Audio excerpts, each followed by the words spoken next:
বাংলাদেশে মোহর দরে 10 লাখ, 1 টাকা, 20 লাখ, 5 টাকা। এই বাবা, বাহার কি 6 টাকা বেচা যাবে না আলী? মোহর দরে 10 লাখ 1 টাকা, আবার 1 টাকাও দেয় না। কত বড় বাটপারি আপনি চিন্তা করেন। ইয়াংরা বিয়ে করবেন, বাপের বেটার মতো পুরুষের মতো মোহর দিয়ে দিবেন স্ত্রীকে, একদম হাতে হাতে টনটনাইয়া।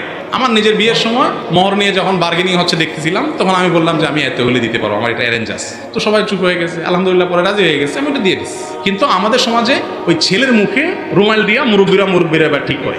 মেয়ে পক্ষ বলে বাড়াই ধরেন, তাহলে কি হবে? তালাক দিতে পারবে না। আগেই তালাকের চিন্তা করেন, ওই বিয়েতে এমনিই ভাঙবে। মোহর কি তালাকের কোনো, বিয়ের কোনো প্রোটেকশন? মোহর হলো স্ত্রীর উপহার। স্ত্রীকে মোহরের টাকা দেওয়ার পর তার টাকা সে রাখবে না, খাবে না, তার বাপের বাড়িতে সবার দিয়ে দিবে, সম্পূর্ণ শতভাগ রাইট তার।